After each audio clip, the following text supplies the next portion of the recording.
Hello students, group and rings में आज दो इम्पोर्टेंट थ्योरम पढ़ेंगे। पहली थ्योरम देखो क्या है। If H1 and H2 are two subgroups of group G, then H1 intersection H2 is also a subgroup of G। Theorem क्या है कि H1 और H2 दो सब ग्रुप हैं ग्रुप G के, तो क्या होगा, उन दोनों का इंटरसेक्शन H1 इंटरसेक्शन H2 हमेशा G का सब ग्रुप बनेगा। हमें ये प्रूव करना है। तो अब H1 सब ग्रुप है और H2 भी सब ग्रुप है, तो H1 के अंदर भी आइडेंटिटी मिलेगी, H2 के अंदर भी आइडेंटिटी मिलेगी।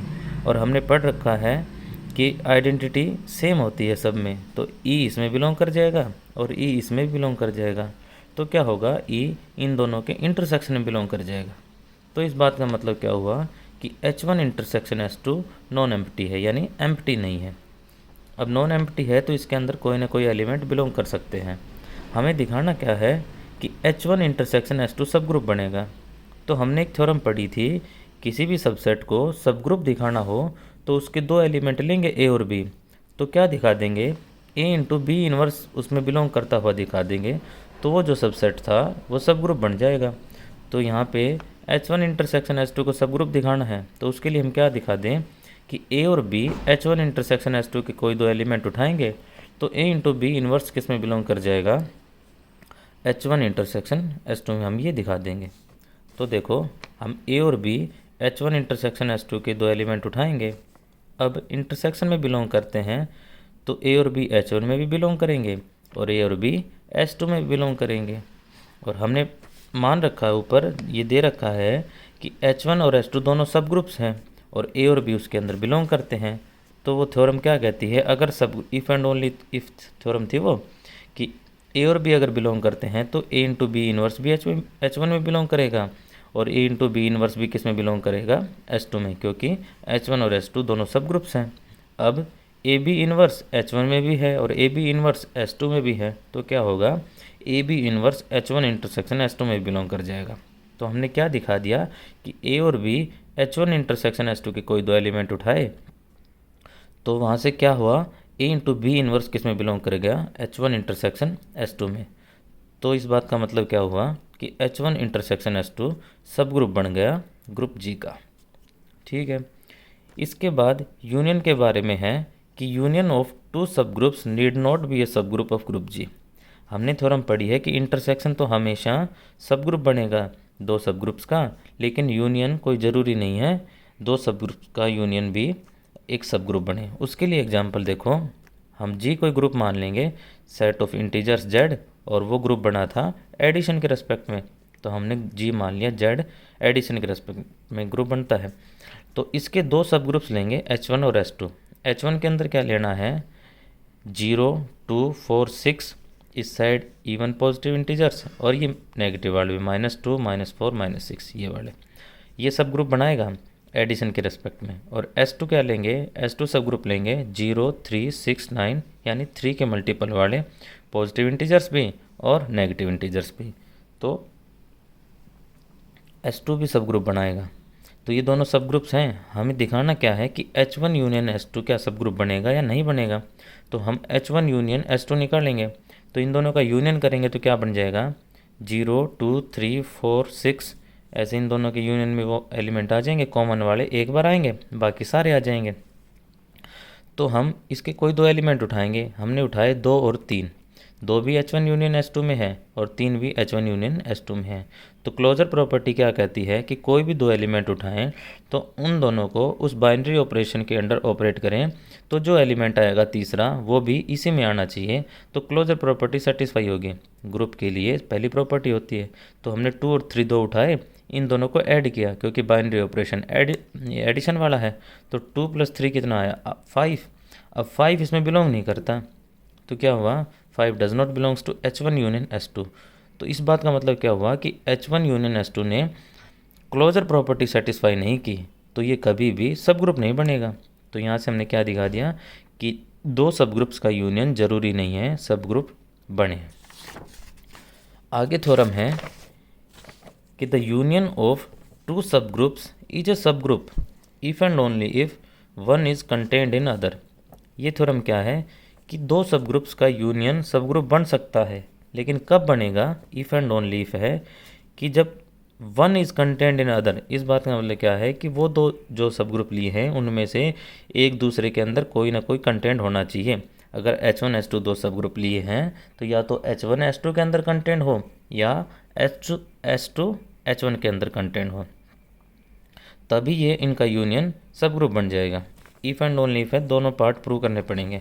तो इसका प्रूफ देखो, हम मान लेते हैं कि H1 H2 दो इसके सब ग्रुप्स हैं ग्रुप जी के, और या तो H1 H2 में कंटेंट हो रहा है या H2 H1 में कंटेंट हो रहा है, और दिखाएंगे क्या कि इन दोनों का यूनियन। पहले पार्ट में हमने ये मान लिया कि one is content in other, दिखा क्या देंगे कि उनका यूनियन सब ग्रुप बन जाएगा। तो देखो, अगर H1 सबसेट हुआ H2 का तो क्या होगा, H1 यूनियन H2, इन दोनों का यूनियन क्या आएगा, बड़े वाला आ जाएगा, और बड़े वाला क्या है H2, तो H1 यूनियन H2 H2 आ जाएगा। तो H2 क्या है, H2 तो सब ग्रुप है, तो क्या होगा H1 यूनियन H2 भी सब ग्रुप बन जाएगा। और अगर दूसरे केस में अगर H2 कंटेंट हुआ H1 के अंदर, यानी H2 सबसेट हुआ H1 का, तो H1 यूनियन H2 कितना होगा H1, और वो भी क्या है, वो भी सब ग्रुप है जी का। तो इस केस में भी क्या होगा, H1 यूनियन H2 सब ग्रुप बन जाएगा ग्रुप जी का। तो हमने डायरेक्ट पार्ट प्रूव कर दिया कि या तो अगर H1 H2 में कंटेंट है या H2 H1 में कंटेंट है, तो क्या इम्प्लाई होगा, H1 यूनियन H2 हमेशा सब ग्रुप बन जाएगा ग्रुप जी का। अब कन्वर्सली मान लो कि H1 H2 दो सब ग्रुप्स हैं ग्रुप जी के, और क्या हो रहा है, H1 यूनियन H2 सब ग्रुप बन रहा है। तो हमें क्या प्रूव करके दिखाना है कि या तो H1 H2 का सबसेट होगा, H1 H2 में कंटेंट होगा, या H2 H1 में कंटेंट होगा। ठीक है, तो हम उल्टा मान लेते हैं, कंट्राडिक्शन आ जाएगी लास्ट में। उल्टा हम क्या मानेंगे, ना तो H1 H2 का सबसेट है और ना ही H2 H1 का सबसेट है, हम ये मान लेंगे। अब देखो, H1 H2 का सबसेट नहीं है, तो सबसेट नहीं है तो क्या होता है कि कोई ना कोई एक एलिमेंट H1 के अंदर ऐसा मिलेगा जो H2 में नहीं होगा। तो वो एलिमेंट हमने A मान लिया कि A एलिमेंट है जो H1 में तो है और A H2 में नहीं है।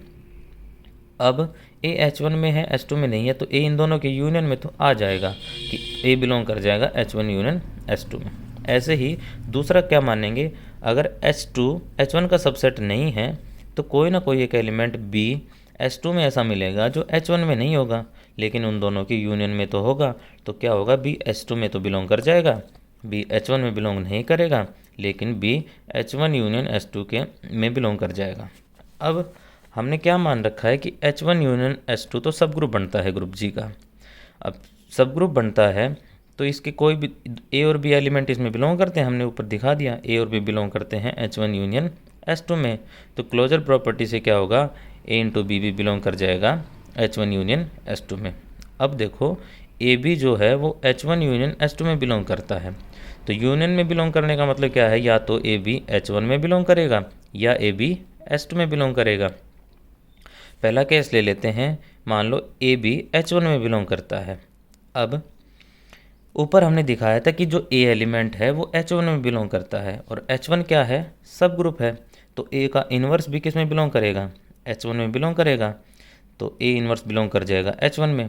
अब देखो, ए इन्वर्स भी H1 में बिलोंग करता है और ए भी H1 में बिलोंग करता है। तो इन दोनों की product A inverse into A B, वो भी किस में बिलोंग करेगी, क्लोजर प्रॉपर्टी से H1 में बिलोंग कर जाएगी। तो ए इन्वर्स इंटू ए बी क्या बन जाएगा, बी बन जाएगा ना, ये तो आइडेंटिटी ये बी। तो क्या होगा, यहाँ से बी बिलोंग कर जाएगा H1 में। और वो कंट्राडिक्शन है क्योंकि यहाँ हमने माना है कि बी ऐसा एलिमेंट था जो H1 में बिलोंग नहीं करता, वो तो H2 का एलिमेंट है। और दूसरा केस लेंगे जिसमें हम क्या मानेंगे, जो ए बी एलिमेंट है वो H2 में बिलोंग करता है, और ऊपर हमने दिखाया है अभी कि बी एलिमेंट H2 में बिलोंग करता है। H2 सब ग्रुप है तो बी का इन्वर्स भी किस में बिलोंग करेगा, H2 में बिलोंग करेगा। तो हम क्या निकालेंगे, A B into B inverse, ये भी किस में बिलोंग करेगा, H2 में। और यहाँ से क्या इम्प्लाई होगा, ए बिलोंग कर जाएगा H2 में। और ऊपर हम क्या दिखाते हैं कि a does not belongs to H2।